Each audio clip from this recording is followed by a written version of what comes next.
Hello guys, welcome back to my YouTube channel. ಸ್ನೇಹಿತರೆ, ತುಂಬಾ ಜನ ಅವರು ಅಶೋಕ್ ಲೈಲ್ಯಾಂಡ್ ದೋಸ್ತ್ ಕೇಳ್ತಾರೆ. ಇಲ್ಲಿ ನಮ್ಮ ಲೋಕಲ್ ಏರಿಯಾದಲ್ಲೇ ತಾಲೂಕ್ ಶಾಪುರ್, ಜಿಲ್ಲಾ ಯಾದಗಿರಿ. ನೋಡಿ ಸ್ನೇಹಿತರೆ, ಇದು ಒಂದು ದೋಸ್ತು ಅಶೋಕ್ ಲೈಲ್ಯಾಂಡ್, ಇದು ಒಂದು ಸೇಲಿಗಿದೆ. ಈ ಗಾಡಿ ಮೇಲ್ಗಡೆ ಲೋನ್ ಇದೆ, ಲೋನ್ ಕಂಟಿನ್ಯೂ ಕೊಡ್ತಾರೆ ಅವರು. ನಿಮಗೆ ಈ ಗಾಡಿ ಫುಲ್ ಇನ್ಫಾರ್ಮೇಶನ್ ಡೀಟೇಲ್ಸ್ ಬೇಕಾದ್ರೆ ಸ್ಕ್ರೀನ್ ಮೇಲ್ಗಡೆ ನಂಬರ್ ಕಾಣಿಸ್ತೈತಲ್ಲ, ಈ ನಂಬರ್ಗೆ ನೀವು ಡೈರೆಕ್ಟ್ ಕಾಲ್ ಮಾಡಿ ನೀವು ಕೇಳ್ಬೋದು. ಈ ಗಾಡಿ ಇವಾಗ ಪ್ರೆಸೆಂಟ್ ಅಲ್ಲಿ ಶಾಪುರ್ಲಿಂದ 25 ಕಿಲೋಮೀಟರ್ ದೂರ ಚಾಮರಾಜ ಸೈಡು. ನೋಡಿ ಸ್ನೇಹಿತರೆ, ಗಾಡಿ ರನ್ನಿಂಗ್ ಕಂಡೀಷನ್ ಅಲ್ಲಿ ಇದೆ. ನೋಡಿ, ಗಾಡಿ very good condition. Documents fresh documents ಕೊಡ್ತಾರೆ. ಯಾರನ್ನು ತಗೊಳ್ಳಿ, ಫ್ರೆಶ್ ಇನ್ಶೂರೆನ್ಸ್ ಕಟ್ಟಿ ಕೊಡ್ತಾರೆ.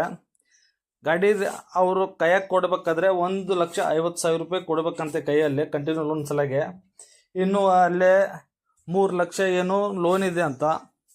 ನೋಡ್ರಿ ಸ್ನೇಹಿತರೆ, ಸ್ಕ್ರೀನ್ ಮೇಲ್ಗಡೆ ನೀವು ಗಾಡಿ ಡೀಟೇಲ್ಸ್ ನೋಡ್ತಾ ಇದ್ದಿರ್ಬೇಕು. RC ಕಾರ್ಡಲ್ಲಿ 3ನೇ ಓನರ್, ರನ್ನಿಂಗ್ ಗಾಡಿ. ತಗೊಳ್ಳೋರು 4th ಓನರ್ ಆತಾರೆ. ನೋಡಿ, ರೇಟಲ್ಲಿ ನೆಗೋಷಿಯಬಲ್ ಇದೆ. 1,50,000 ಅಂತೆ. ಸ್ಮೂತ್ಲಿ ನೆಗೋಷಿಯಬಲ್ ಮಾಡ್ತಾರೆ ಕಂಟಿನ್ಯೂ ಲೋನ್ ಸಲಾಗ. ನೋಡಿ, ಫೋನ್ ಮಾಡಿ ಮಾತಾಡಿ. ನಂಬರ್ ನಾನು ಹಾಕಿರ್ತೀನಿ. ಹಾಗೆ ನಮ್ಮ ಚಾನಲ್ಗೆ ಹೊಸದಾಗಿದ್ರೆ ಸಬ್ಸ್ಕ್ರೈಬ್ ಮಾಡಿ. ಶಹಾಪುರ್ ತಾಲೂಕ್, ಜಿಲ್ಲಾ ಯಾದಗಿರಿ.